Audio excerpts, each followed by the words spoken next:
All right, back here at the Manitoba Sports Desk, it's Will Stryline with Theo Tukkaluk alongside, and we also have joining us Aaron Wilgosh from the Portage Daily Graphic. Thank you once again for joining us here this week. Thanks, Will. Glad to be here, buddy. Plenty of things going on in the Central Plains Portage area. Let's start off. We were just doing the MJHL report. We'll go right into that. Portage Terriers in the thick of it right now, sitting number 3. Yeah, I mean, they just had 2 big wins over the Nipawa Native. The Natives are pushing hard right now, trying to get into that 8th playoff spot in the MJ, but Portage is just, they've had their number all season long, and they had it again this weekend, a 6-3 victory Friday night, and a comeback 6-5 win tonight. They actually just went not too long ago, about 45 minutes ago, scored the game winner with 2 minutes left. Ryan Sokolowski, between the legs, bar down. It was incredible. So what was the situation in that game for the comeback? What were they sitting before they put it away? You know, after the first, it was 3-1 Nipawa. Nipawa looked good. You could tell the desperation was there. They were really pressing. And every time Portage climbed within 1, Nipawa extended their lead to 2 again. So they were up by 2 basically the whole game. Third period came about, and Leipzig managed to get them within 1. Then they took Sokolowski all alone in front. Like I said, actually had the cojones to go between bar down over Brendan Benoit, goaltender for the Nipawa Natives blocker side. What do things look like going forward here for the Portage Terriers as they try to secure number 3 and potentially the number 2 spot over Verdun? Yeah, I mean, personally, I think they'd be better suited in that 3rd spot going up against Winnipeg, but I mean, there's still some playoff jostling going around, especially between the Verdun Oil Caps and the Portage Terriers. I think they're in 3rd there with this other win from Portage here tonight, so it's going to come down to the very final few games, but personally, I'd like to see Portage go up for time, and I just pray Swan Valley doesn't get into 7th, because Portage has trouble with the Stampeders. They've done the overtime and beating them a couple games this season. We touched base on the Swan Valley team, Reese, just in the last segment, Aaron. We mentioned winning 7-0 today. As sitting in the 7th spot, you don't want to have that number 2 seed like you mentioned, and Swan Valley's had Portage's number. Wanted to quickly touch on Mr. Leipzig, sitting 4th now in the standings points-wise. Has he taken that lead with the team? Has he shown some maturity and really taken the reins of the team outside of the coaching staff to say this is what we got to get done and this is how we have to move forward in the final games of the regular season? Yeah, it's two are the leading voices in the dressing room, on the bench, on the ice by leading by example. Chase Brady, beast if he got back, and I feel like could have 3 or 4 goals a game, but he just out of that puck and look for that extra pass for an easy tap in and goal. But they're actually on the ice. They know what they're doing out there, and they're 3rd-year players with the Terriers now, so they're out there trying to make sure everyone's doing the same thing. And Leipzig blocked a shot from and went in shorthanded and scored on a breakaway. So they're out working the penalty kill, the 5-on-5, and they're getting it from 3 lines right now too. Line is Joey Moffat, Jared Roy, and a defenseman, Troy Williams. You're getting offense from a 4th line and then your 3rd, 2nd line. Like tonight was just both teams were battling all the way through until probably the last, and then Portage really took over and showed they belong in concede, but it's just a wild year. It's playoffs, man. That's what happens. That's what goes on. So yeah. Let's leave the Terriers for now. Let's touch on the high school scene, the men's, the ladies. How are we doing? What happened with the ineligible situation, we'll call it? Yeah, I don't know. I mean, I'm sure some people have seen it on Twitter and heard about it. PCI Trojans, they were eliminated from the Zone 4 Hockey League. You're beating Valley in a Survivor Series game. Now, the problem was the game before, one of the received a match penalty. Game sheet didn't make it to the commissioner until after the Survivor Series game. So after this game, they won, and the commissioner found out, you played with a player. We actually have to count that as a forfeit.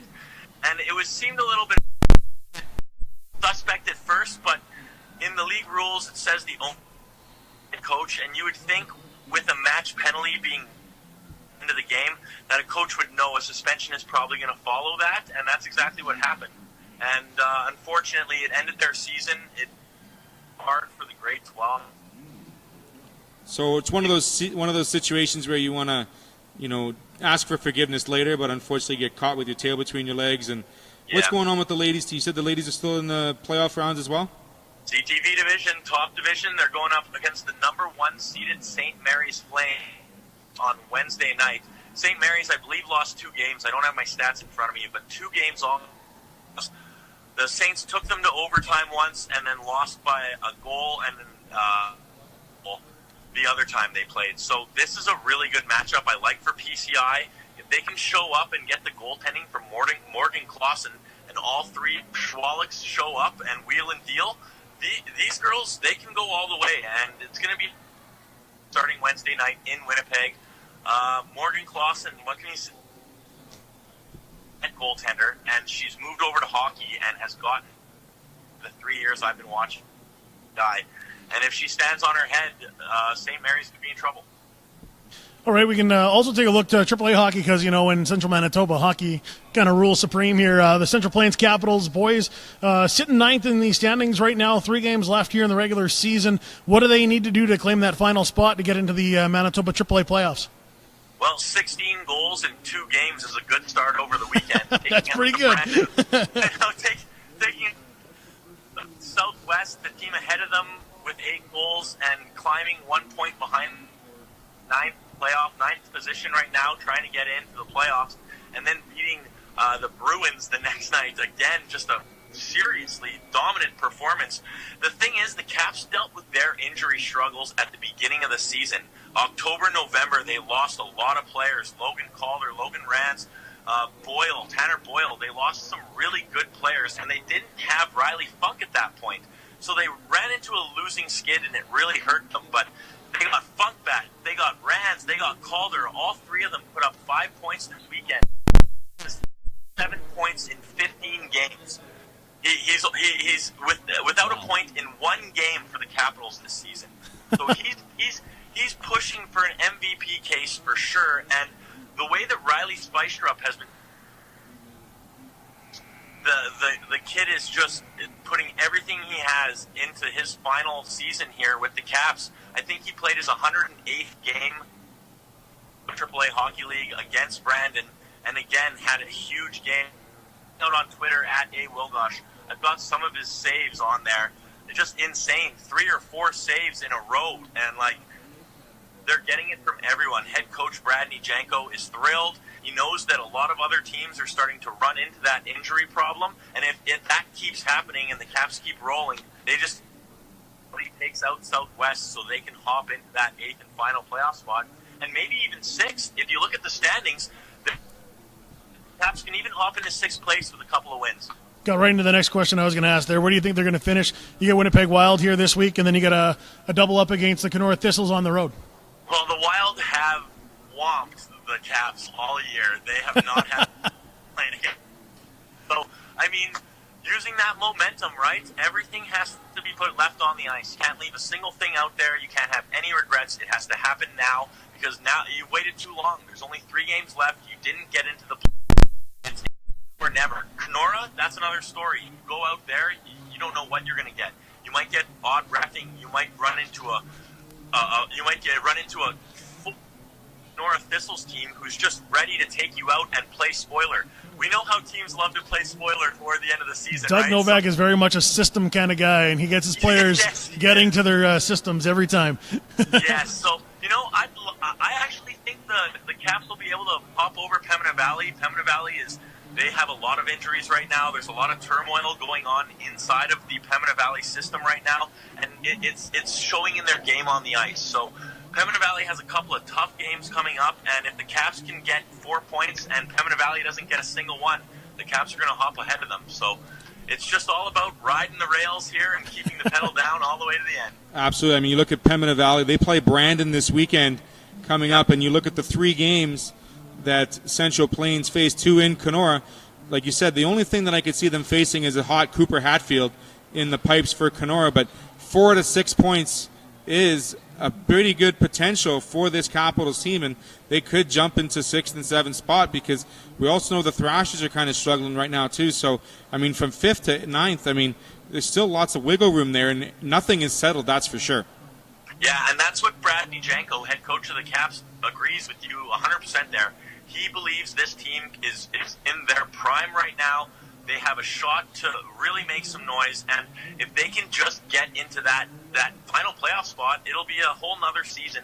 And with them in the position they are with no injuries, they've got a full roster. The Bruins were in town and they were depleted. I think they had a 13-man bench to the Caps 16 or 17. So when you're putting out numbers and you can roll 4 lines over and over again, it's going to pound those teams down. And I really like the way they're playing now. I think they're going to go into Kenora, like you said, barring a hot goaltender or maybe some spoiler-esque run that the Kenora Thistles want to go, which we know they can. Wouldn't be the first time. They did it 2 years ago.